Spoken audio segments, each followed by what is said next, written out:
YCP నేతలు కార్యకర్తలను వేధిస్తే చూస్తూ ఊరుకోమని హెచ్చరించారు మాజీ మంత్రి అంబటి రాంబాబు.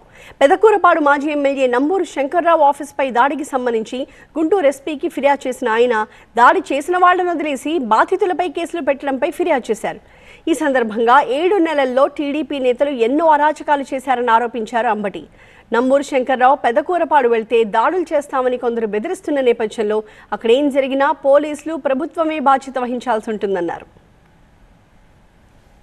శంకర్రావు గారి ఆఫీస్ మీద, శంకర్రావు గారి ఆఫీస్ అంటే ఆయన పెదకూరపాడు నియోజకవర్గాన్ని 5 సంవత్సరాల పాటు రిప్రజెంట్ చేశారు. ఆయన ఆఫీస్ అంటే చాలామంది ఏదో పెదకూరపాడు అనుకుంటారు, కాదు. గుంటూరులో కూడా ఆయనకు ఒక ఆఫీస్ ఉంది. ఆ ఆఫీస్ మీద 13వ తారీఖున కొందరు వ్యక్తులు దాడి చేశారు. దాడి చేసి ఫ్లెక్సీలు దింపారు.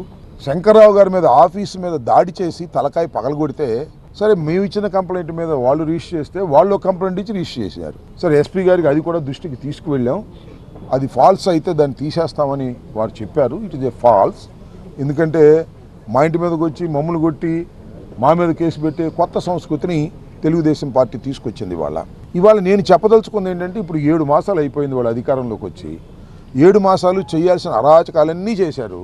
పెదకూరపాడు రిప్రజెంట్ చేసినటువంటి శంకర్రావు గారు పెదకూరపాడు వెళ్ళటానికి వీల్లేదనేటువంటి ఒక పద్ధతుల్లో తెలుగుదేశం నాయకులు ప్రవర్తించడం, దానికి పోలీసులు సహకరించడం సరైనటువంటి విధానం కాదు అని మనవి చేస్తున్నాం. ఖచ్చితంగా పెదకూరపాడు వెళ్తాం. పెదకూరపాడులో కార్యకర్తల మీటింగ్ పెడతాం. పోలీసులు దానికి రక్షణ కల్పించవలసినటువంటి బాధ్యత ఉంటుంది. ఏ చిన్న విషయం జరిగినా దానికి బాధ్యత వహించాల్సింది ఈ ప్రభుత్వం, పోలీసు యంత్రాంగం. శంకర్రావు గారి మీద ఈ రకంగా కక్ష కట్టి మీరు ప్రయత్నం చేస్తున్నారు.